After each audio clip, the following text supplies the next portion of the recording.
예, 계속해 보겠습니다.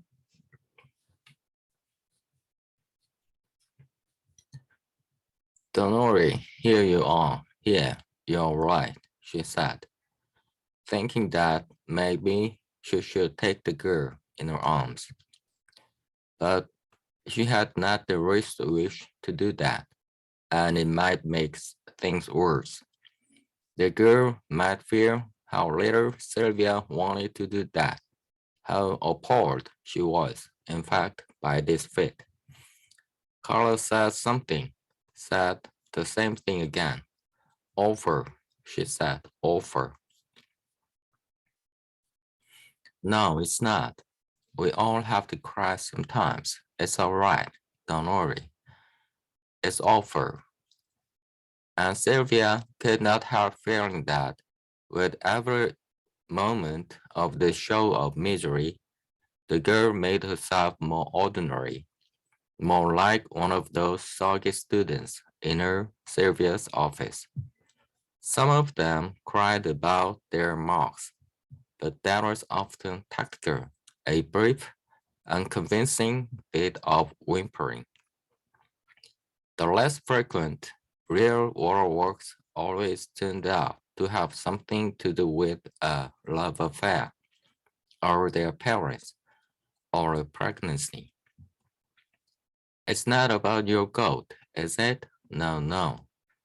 Then what is it? Carla said, I can't stand it anymore. Why could she not stand? It turned out to be the husband. He was mad at her all the time. He acted as if he hated her. There was nothing she could do right. There was nothing she could say. Living with him was driving her crazy. Sometimes she thought she already was crazy. Has he hurt you, Carla? No, he hadn't hurt her physically, but he hated her. He despised her. He could not stand it when she cried, and she could not help crying because she was so mad. She did not know what to do. Perhaps you do know what to do, Sylvia said. Get away? I would if I could. Carla began to wail again. I'd give anything to get away. I can't. I haven't any money. I haven't anywhere in this world to go. Well, think. Is that altogether true? Sylvia said in her best counseling manner. Don't you have parents? Didn't you tell me you grew up in Kingston? Don't you have a family there? Her parents had moved to British Columbia. They hated Clark. When she ran away and got married, they didn't care if she lived or died. Brothers or sisters? One brother, 9 years older. He was married and in Toronto. He didn't care either. He didn't like Clark. His wife was a sickening snob. Have you ever thought of the women's shelter? They don't want you there unless you've been beaten up.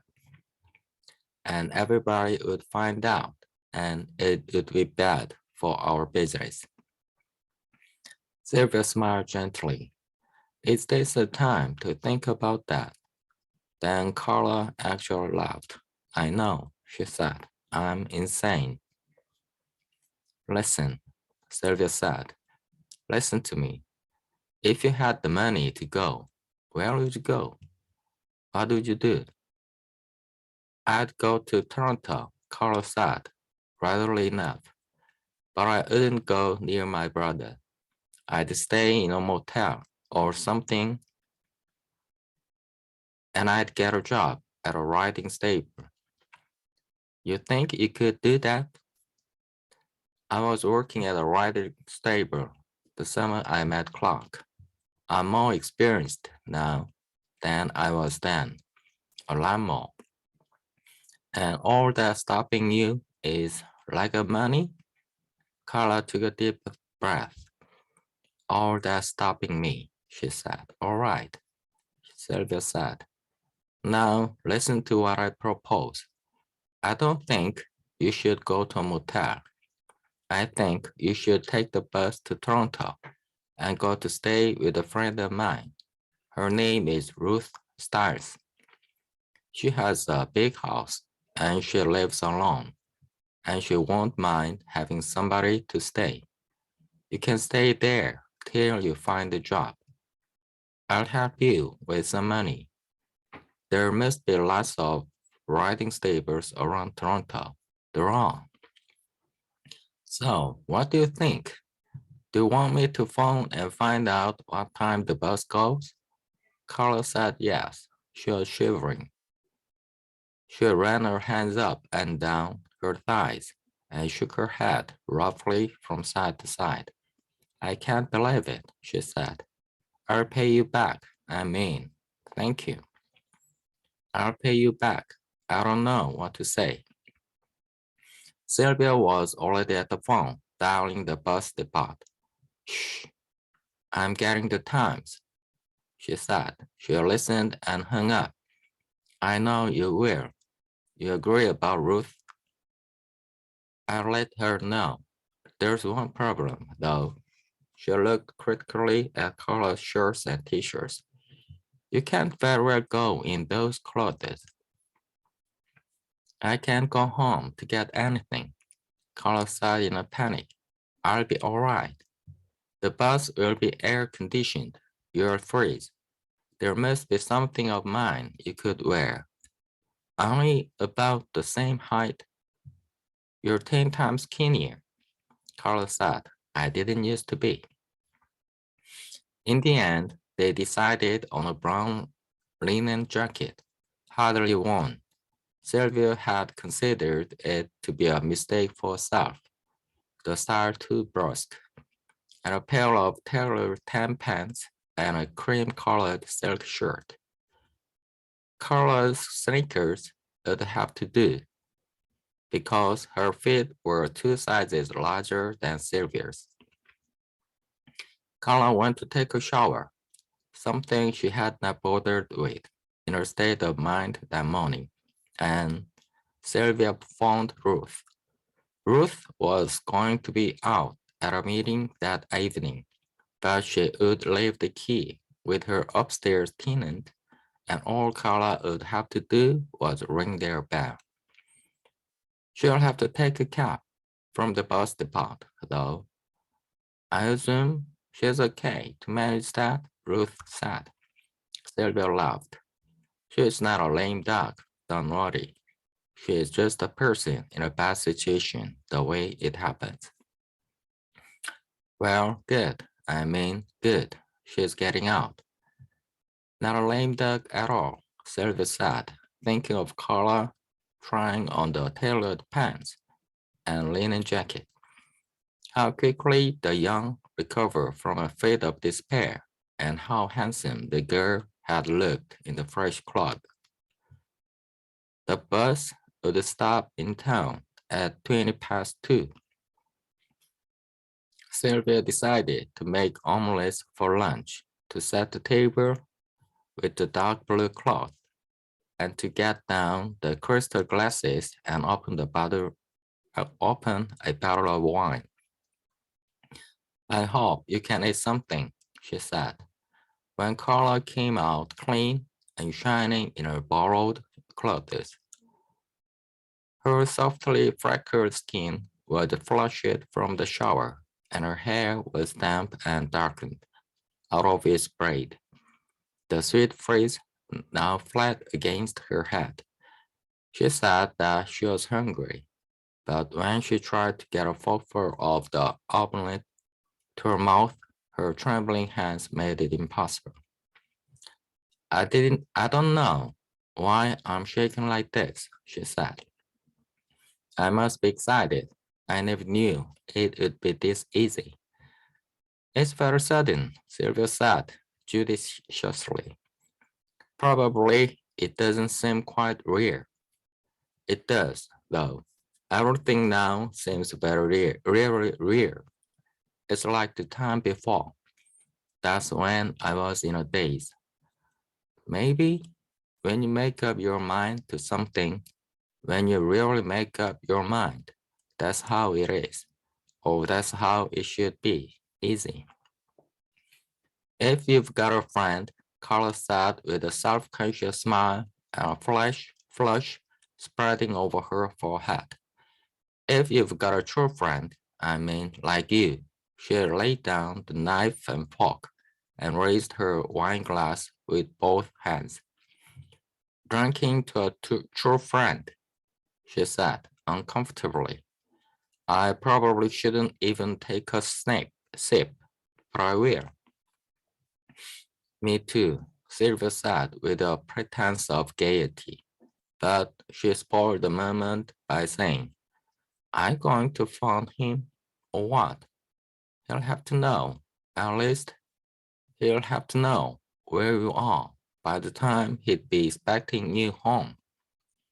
Not the phone, Carla said, alarmed. I can't do it. Maybe if you... No, Sylvia said, no. No, that's stupid of me. I shouldn't have said that. It's just hard to think straight. What I maybe should do is throw a note in the mailbox, but I don't want him to get it too soon. I don't want us to even drive past there when we're going into town. I want to go the back way. So if I write it, could you maybe slip it in the box when you come back? Sylvia agreed to this, seeing the good alternative. She brought pen and paper and poured a little more wine. Carla sat thinking, then wrote a few words. I've gone away. I'll be all right. These were the words that Sylvia read when she unfolded the paper on her way back from the bus station. She was sure that Carla knew right from right. It was just that she had been talking about writing a note and she was in a state of exalted confusion. More confusion, perhaps, than Sylvia had realized. The wine had brought out a stream of talk, but it had not seemed to be accompanied by any particular grief or upset. She had talked about the horse barn where she had worked when she was 18 and just out of high school. That is where she had met Clark. Her parents had wanted her to go to college, and she had agreed as long as she could choose to be a veterinarian. She had been one of those dorky girls in high school, one of those girls they made rotten jokes about, but she didn't care. All she really wanted and had wanted all her life was to work with animals and live in the country.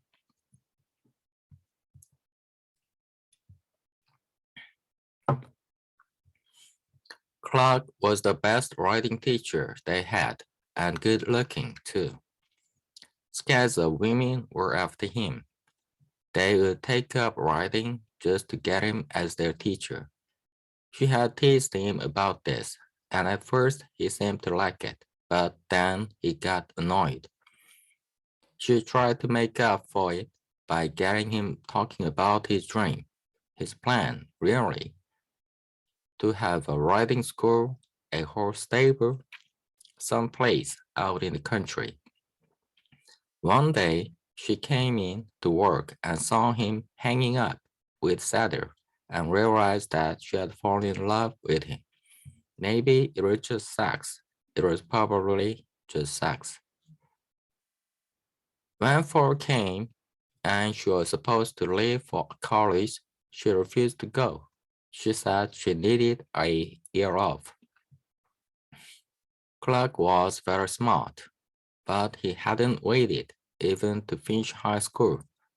and he had altogether lost touch with his family. He thought families were like a poison in your blood. He had been an attendant in mental hospital, a disc jockey on a radio station in Lethbridge, Alberta, a member of a road crew near Thunder Bay, an apprentice barber, a salesman in an army surplus store. And those were only the jobs he had told her about. She had nicknamed him Gypsy Rover because of the song, an old song her mother used to sing, and she took to singing it around the house all the time till her mother knew something was up.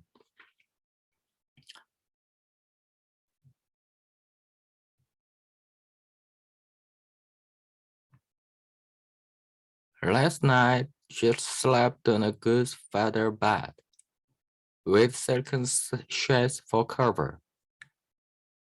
Tonight, she'll sleep on the cold, cold ground beside her gypsy lover. Her mother had said, "He'll break your heart.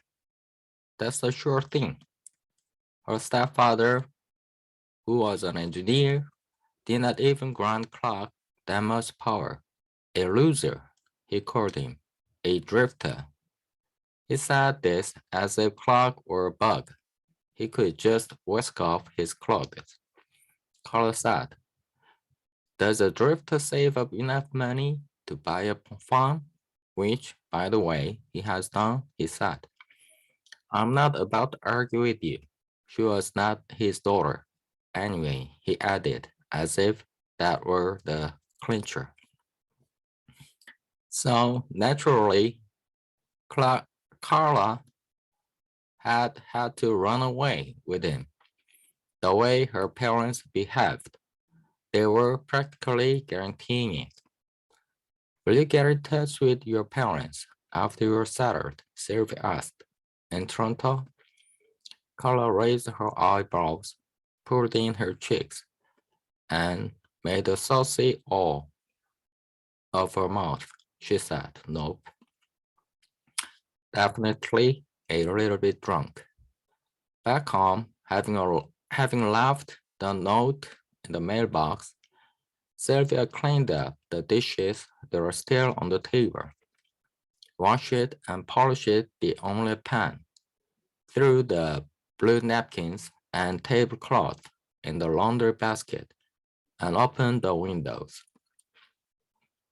She did this with a confusing sense of regret and irritation. She had put out a fresh cake of apple-scented soap for the girls' shower, and the smell of it lingered in the house, as it had in the air of the car. Sometime in the last hour or so, the rain had stopped. She could not stay still, so she went for a walk along the path that Leon had cleared. The gravel he had dumped in the boggy places had mostly washed it away. They used to go walking every spring to hunt for wild orchids. She taught him the name of every wildflower, all of which, except for trillium, he forgot. He called her his Dorothy Wordsworth. Last spring, she had gone out once and picked him a bunch of dog-tooth violets. But he had looked at them, as he sometimes looked at her, with more mere exhaustion, disavowal. She kept saying Carla stepping onto the bus. Her thanks had been sincere, but already almost casual, her wave jaunty. She had got used to her salvation. Around 6 o'clock, Sylvia put in a call to Toronto to Ruth, knowing that Carla probably wouldn't have arrived yet. She got the answering machine. Ruth, Sylvia said. Sylvia, it's about this girl I sent you. I hope she doesn't turn out to be a bother to you. I hope it'll be all right. You may find her a little full of herself. Maybe it's just youth. Let me know, okay? Okay, bye-bye. She phoned again before she went to bed, but got the machine, so she said, Sylvia again, just checking, and hung up. It was between 9 and 10 o'clock, not even nearly dark. Ruth would still be out, and the girl would not want to pick up the phone in a strange house. She tried to think of the name of Ruth's upstairs tenant. They surely wouldn't have gone to bed yet, but she could not remember it, and just as well, phoning them would have been going too far. She got in bed, but it was impossible, so she took a light quilt and went out to the living room and lay down on the sofa, where she had slept for the last 3 months of Leon's life. She did not think it likely that she would get to sleep there either.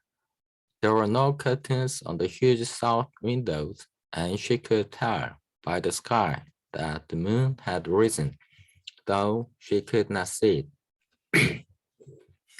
The next thing she knew, she was on a bus somewhere. In Greece, with a lot of people she did not know, and the engine of the bus was making an alarming knocking sound. She woke to find that the knocking was at her front door. Carla? Carla had kept her head down until the bus was clear of town. The windows were tinted. Nobody could see in, but she had to guard herself against seeing out, lest Clark appear. Coming out of a store or waiting to cross the street, ignorant of her abandonment, thinking this an ordinary afternoon. No, thinking it the afternoon when their scheme, his scheme, had been put in motion, eager to know how far she had got with it. Once they were out in the country, she looked up, breathed deeply, took account of the violet-tinted fields. Mrs. Jamieson's presence had surrounded her with a kind of remarkable safety and sanity, had made her escape seem the most rational thing you could imagine. In fact, the only self-respecting thing that a person in Carla's shoes could do. Carla had felt herself capable of an unaccustomed confidence, even a mature sense of humor.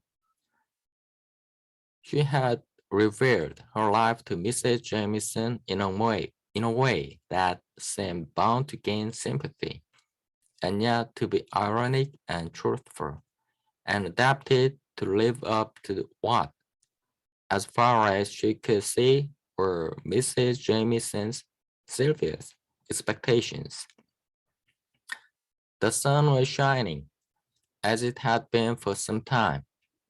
At lunch, it had made the wine glass sparkle, and there was enough of a wind blowing to lift the roadside grass, the flowering weeds, out of their drenched clumps. Summer clouds, not rain clouds, were scudding across the sky. The whole countryside was changing, shaking itself loose into the true brightness of a July day. And as they sped along, she didn't see much traces of the recent past. No big puddles in the fields, showing where the seed had washed out. No measurable spindly corn stalks or large grain.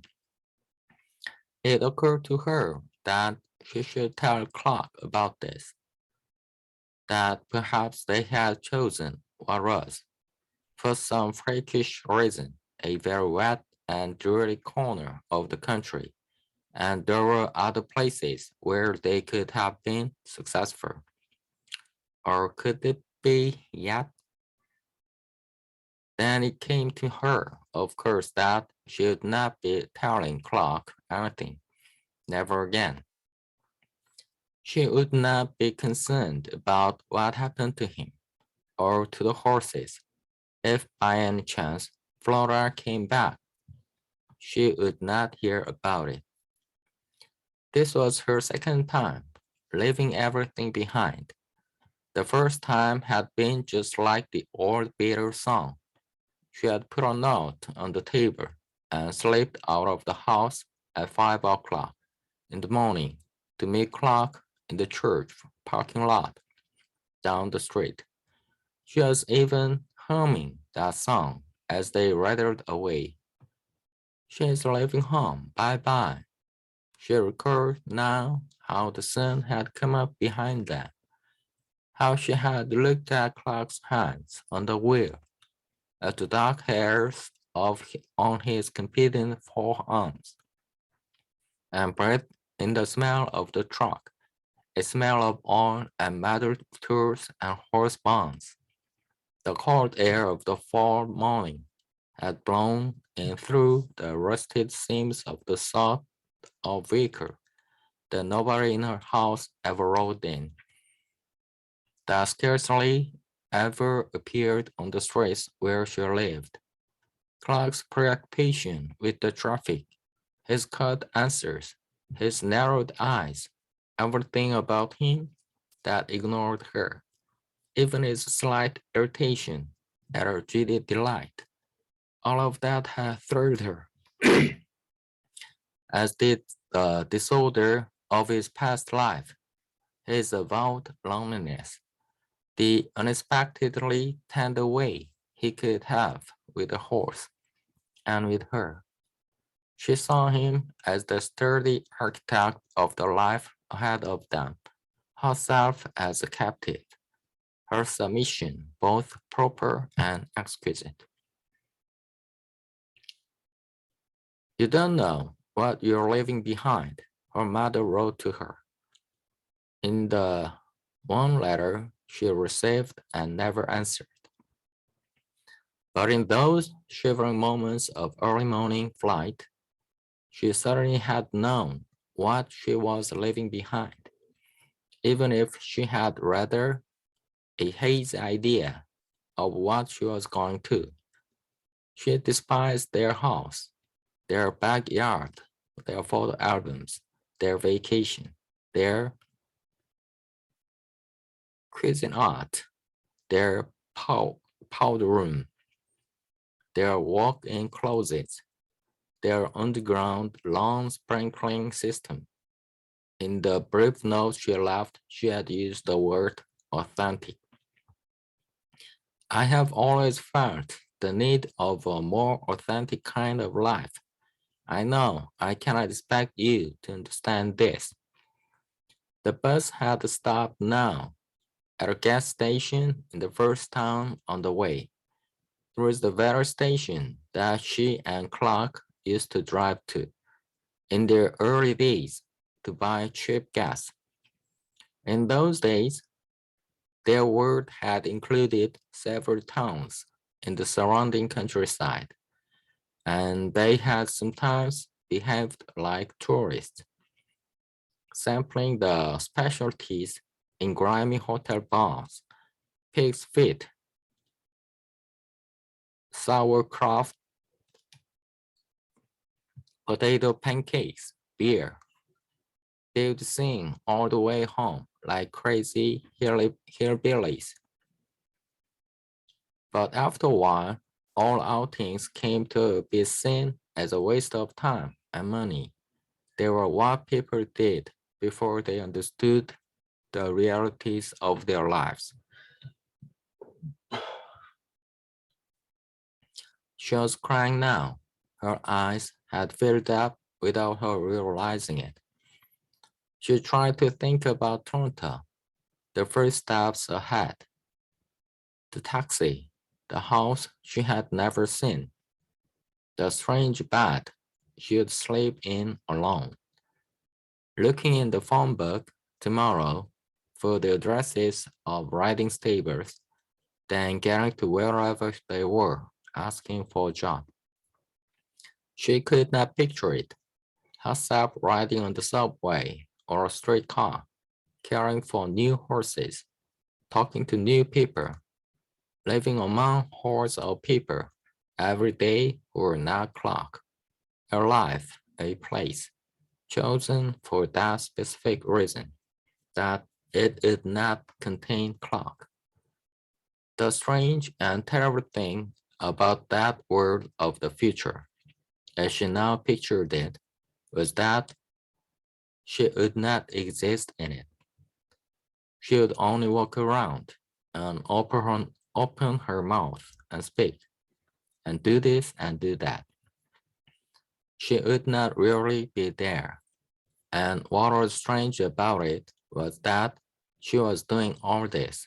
She was riding on this bus in the hope of recovering herself, as Mrs. Jamieson might say, and as she herself might have said with satisfaction, taking charge of her own life, with nobody glowering over her, nobody's mood infecting her with misery, no implacable mysterious silence surrounding her.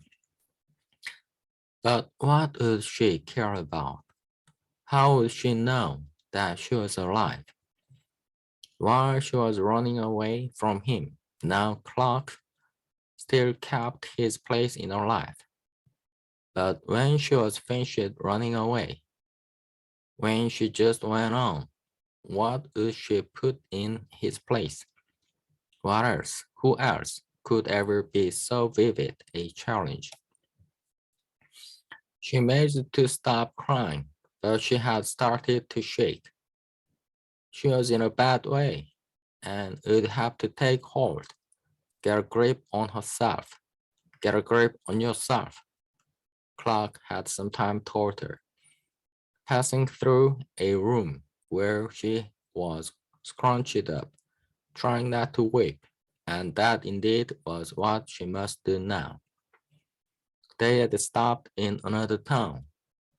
This was the third town away from the one where she had got on the bus, which meant that they had passed through the second town without her even noticing.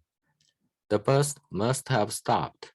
The driver must have called out the name, and she had not heard or seen anything in a fog of fright. Soon enough, they would reach the highway. They would be tearing along toward Toronto, and she would be lost. She would be lost. What would be the point of getting into a taxi and giving the new address, of getting up in the morning and brushing her teeth and going into the world? Her feet seemed now to be at some enormous distance from her body. Her knees in the unfamiliar crisp pants were weighted with irons. She was sinking to the ground like a stricken horse. Already, the bus had loaded on the few passengers and passers that had been waiting in this town. A woman and a baby in a stroller were waving goodbye to somebody. The building behind them, the cafe that served as a bus stop, was also in motion. A liquefying wave passed through the bricks and windows as if they were about to dissolve. In power, Carla pulled her huge body, her iron limbs, forward. She stumbled, she cried out, "Let me off!" The driver braked. He called back irritably, "I thought you were going to Toronto. People gave her casually curious looks. No one seemed to understand that she was in anguish. I have to get off here. There's a washroom in the back. No, no, I have to get off. I'm not waiting. You understand that? You got luggage underneath? No, yes, no. No luggage, a voice in the bus. Claustrophobia. That's what's the matter with her. You sick? The driver said, no, no, I just want off. Okay, okay, fine by me. Come and get me, please. Come and get me. I will. The door was not locked, and it occurred to Sylvia that she should be locking it now, not opening it, but it was too late. She had it open, and nobody there. Yeah, she was sure that the knocking had been real. She closed the door, and this time she locked it. There was a playful sound, a tinkling tapping sound, coming from the wall of windows. She switched the light on, but saw nothing there, and switched it off again. Some animal, maybe a squirrel. A French doors leading to the patio had not been locked either, not even really closed, since she had left them open an inch or so to air the house. She started to close them, and then somebody laughed close by, close enough to be in the room with her. It's me, the man said. Did I scare you? He was pressed against the glass of the door. He was right beside her. It's Clark, he said. Clark from down the road. She was not going to ask him in, but she was afraid to shut the door in his face. He might grab it before she could get it closed. She didn't want to turn on the light either. She slept in a t-shirt. She should have pulled a quilt from the sofa and wrapped it around herself, but it was too late now. Did you want to get dressed? He said. What I got in here could be the very things you need. He had a shopping bag in his hand. He thrust it at her, but did not try to move forward with it. What?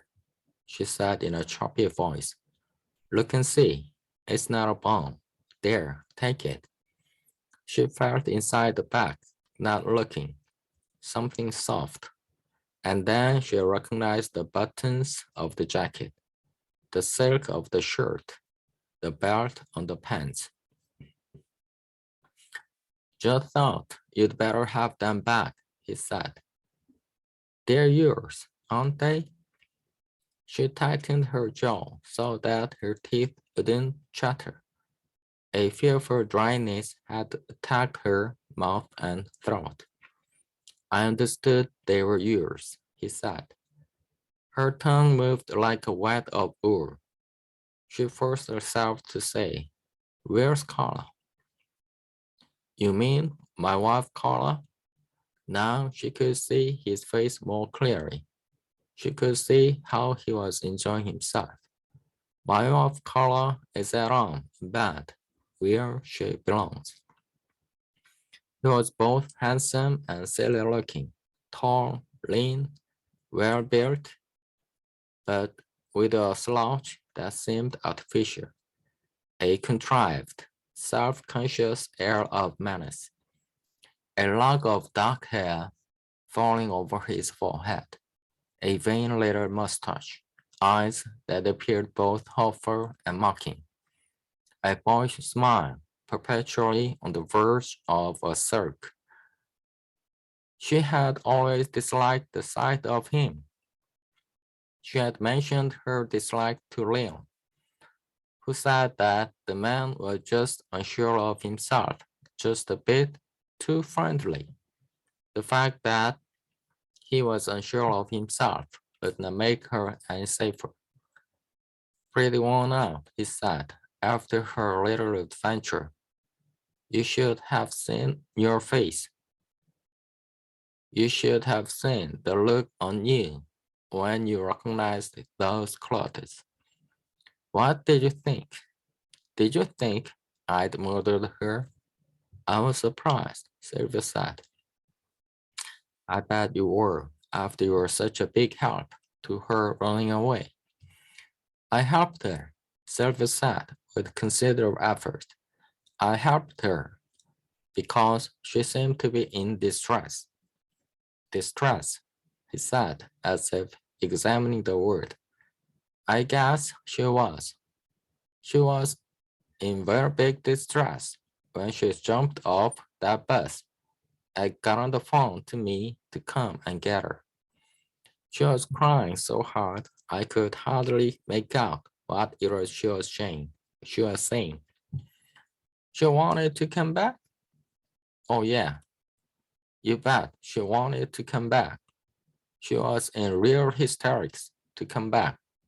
She's a girl who is very up and down in her emotions, but I guess you don't know her as well as I do.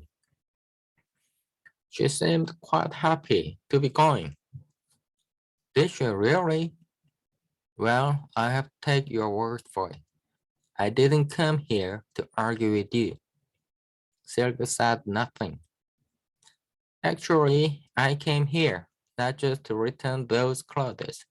I came here to tell you that I don't appreciate you interfering in my life with my wife. She's a human being, Sylvia said, though she knew that it would be better if she could keep quiet. Besides, being yourself, being your wife. My goodness, is that so? My wife is a human being? Really? Thank you for the information, but don't try getting smart with me, Sylvia. I wasn't trying to get smart. Good. I'm glad you won't. I don't want to get mad. I just have a couple of important things to say to you. One thing, that I don't want you sticking your nose in anywhere, anytime in my life. Another, and I'm not going to want her coming around here anymore. Not that she is going to want to come back. Come, I'm pretty sure of that. She doesn't have too good an opinion of you at the moment. And it's time you learned how to clean your own house now, he said. Now, has that sunk in quite sufficiently? Oh, I really hope it has. I hope so. Sylvia said, yes. And you know what else I think? What?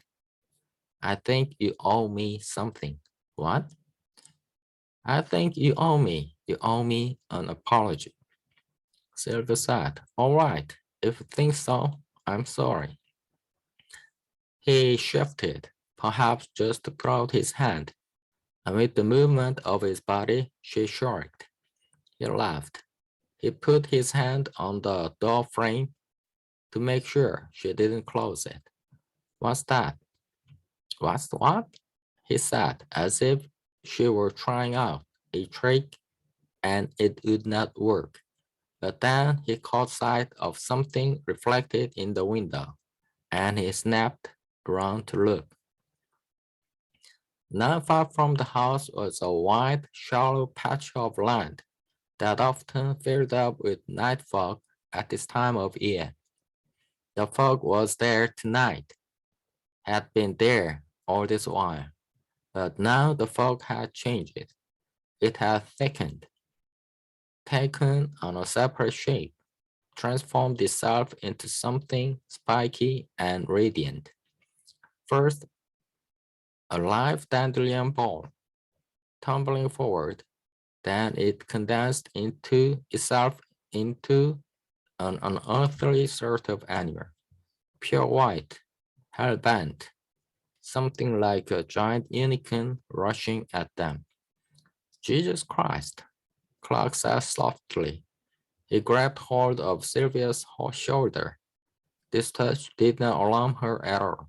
She accepted it with the knowledge that he did it either to protect her or to reassure himself. Then the vision exploded. Out of the fog and out of the magnifying light, now revealed to be that of a car, traveling along this back road, probably in search of a place to park. Out of this appeared a white goat, a little dancing white goat, hardly bigger than a sheepdog. Clark, let go, he said. Where the Christ did you come from? It's your goat, Sylvia said. Isn't it your goat? Flora, he said, Flora. The goat had stopped a yard or so away from them, had turned shy and hung her head. Flora, Clark said, where the hell did you come from? You scared the shit out of us. Us. Flora came closer, but still did not look up. She butted against Clark's legs. Goddamn stupid animal, he said shakily. She was lost, Sylvia said. Yeah, she was. Never thought we'd see her again, actually. Flora looked up. The moonlight caught a glitter in her eyes. Scared the shit out of us, Clark said to her. He thought you were a ghost. It was the effect of the fog, Sylvia said. She stepped out of the door now onto the patio. Quite safe, yeah. Then the lights of that car, like an apparition, he said, recovering. I'm pleased that he had thought of this description. Yes. The god from outer space. That's what you are. You're a goddamn god from outer space, he said, patting Flora. But when Sylvia put out her hand to do the same, Flora immediately lowered her head as if preparing to butt. Goats are unpredictable, Clark said. They can seem tame, but they're not really, not after they grow up. Is she grown up? She looks so small. She's as big as she's ever going to get. They stood looking down at the goat as if hoping that she would provide them with more conversation. But she apparently was not going to. From this moment, they could go neither forward nor back. Sylvia believed that she might have seen a shadow of regret in his eyes that this was so.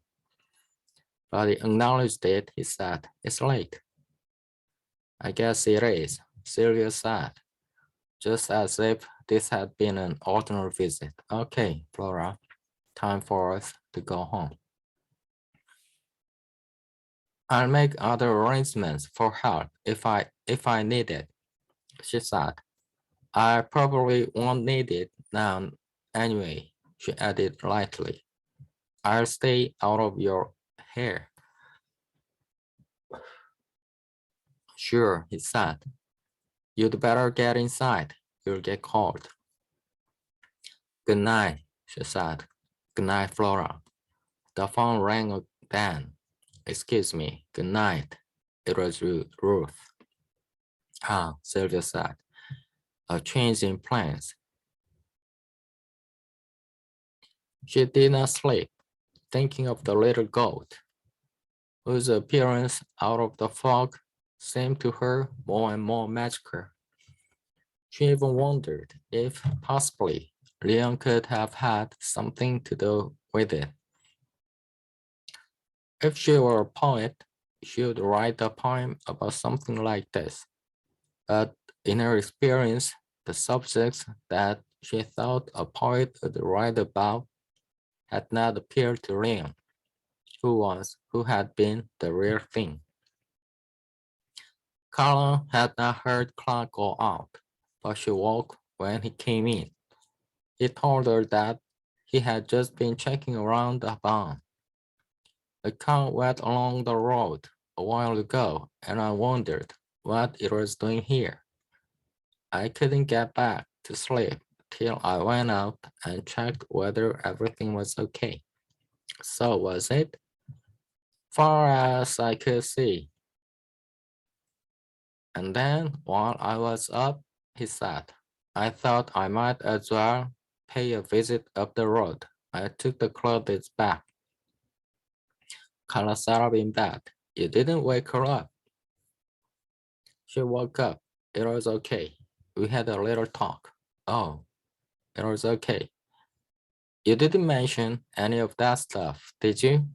I didn't mention it. It really was all made up. It really was. You have to believe me. It was all a lie. Okay. You have to believe me. Then I believe you. I made it all up. Okay. You got into bed. Did you get your feet wet? She said. Have it do. He turned to her. Come here, he said. When I read your note, it was just like I went hollow inside. It's true. I felt like I didn't have anything left in me. The bright weather had continued. On the streets, in the stores, in the post office, people greeted each other by saying that summer had finally arrived. The pasture grass and even the poor beaten crops lifted up their heads. The puddles dried up, the mud turned to dust. A light, warm wind blew, and everybody felt like doing things again. The phone, the phone rang. Inquiries about trail rides, about riding lessons. Summer camps canceled their trips to museums, and minivans drew up, loaded with restless children. The horses pranced along the fences, freed from their blankets. Clark had managed to get hold of a piece of roofing at a good price. He had spent the whole first day after Runaway Day. That was how they referred to Carla's bus trip, fixing the roof of the exercise ring. For a couple of days, as they went about their chores, he and Carla would wave at each other. If she happened to pass close to him and there was nobody else around, Carla might kiss his shoulder through the light material of his summer shirt. If you ever try to run away on me again, I'll tan your hide. He said to her, and she said, Who are you now? Clint Eastwood? Then she said, A Jew? What? Tan my hide? Damn right. Birds were everywhere. Red-winged blackbirds, robins, a pair of doves that sang at daybreak, lots of crows, and girls on reconnoitering missions from the lake, and big turkey buzzards that sat in the branches of a dead oak about half a mile away at the edge of the woods.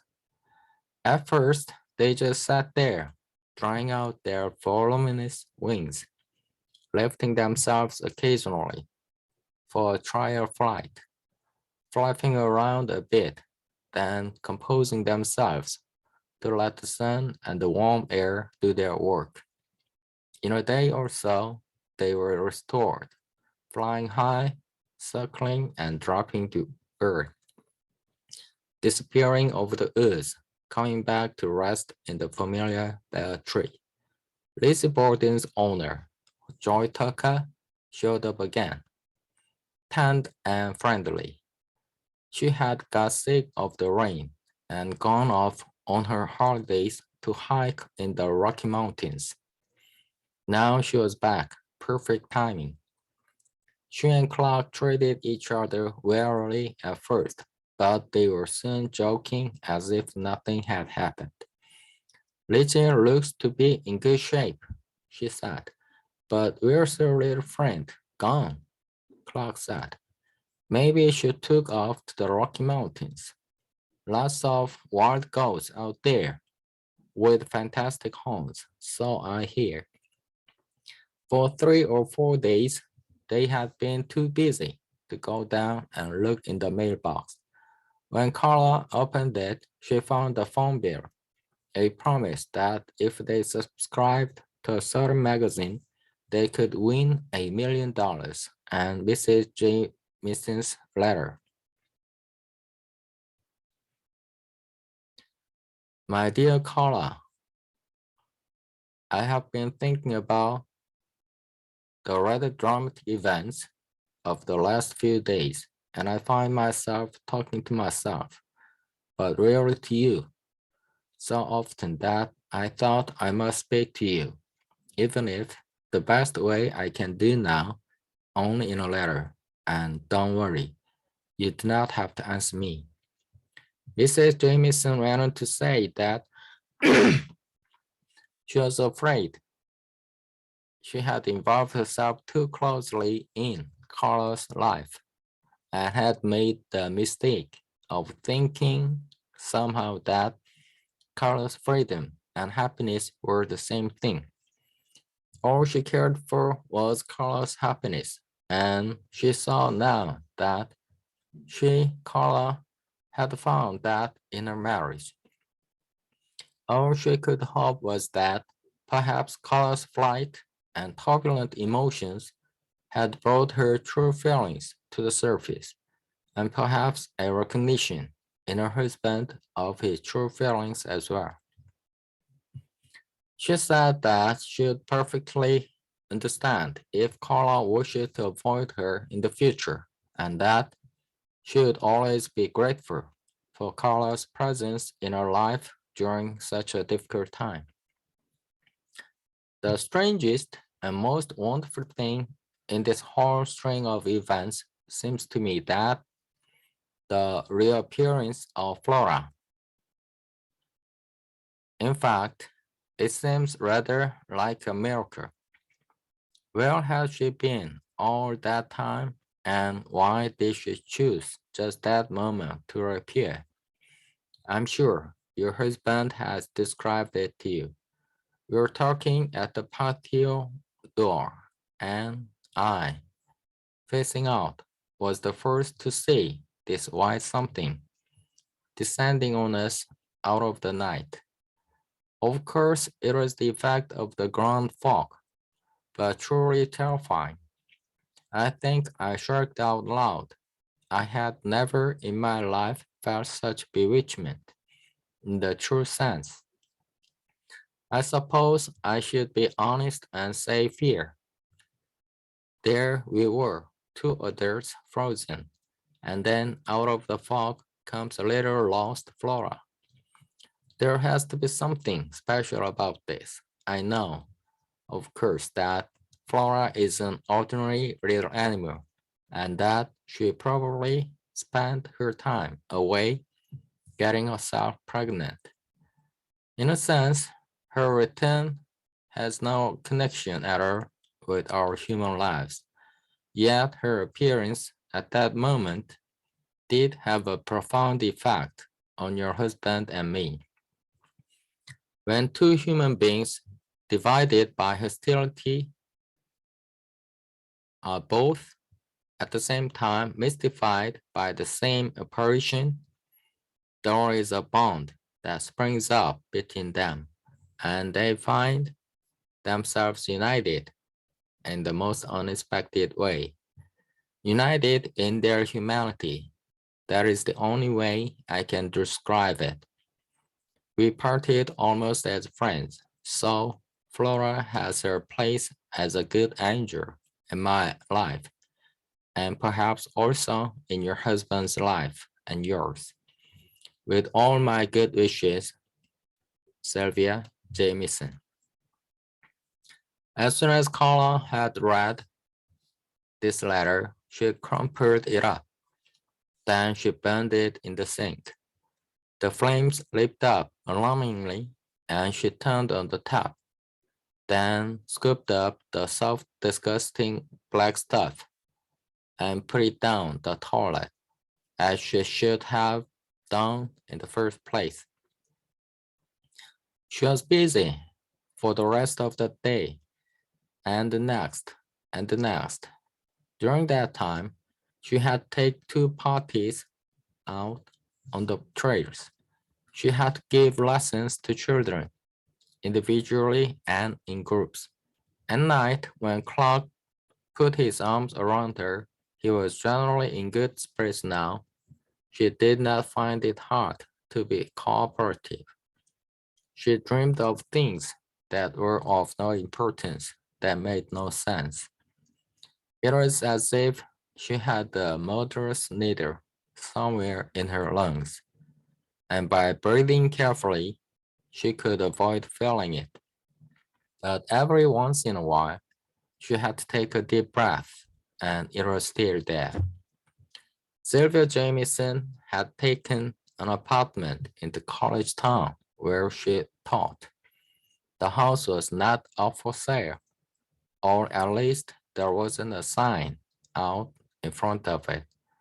Leon Jamieson had got some kind of posthumous award. News of this was in the papers. There was no mention of any money. As the dry, golden days of fall came on, an encouraging and profitable season, Carla found that she had got used to the sharp thought that had lodged inside her. It wasn't so sharp anymore. In fact, it no longer surprised her. She was inhabited now by an almost seductive notion, a constant low-lying temptation. She had only to raise her eyes. She had only to look in one direction, to know where she might go. On evening walk, once her chores for the day were finished, to the edge of the woods and the bare tree where she had seen the buzzards, where she might find the little dirty bones in the grass, the skull with shards of blooded skin still clinging to it, that she could settle in one hand, knowledge in one hand, or perhaps not. Suppose something else had happened. Suppose he had chased Flora away, or tied her in the back of the truck and driven some distance and let her loose, taken her back to the place they'd got her from, not to have her around, reminding them of this bad time. The days passed and she didn't go. She held out against the temptation.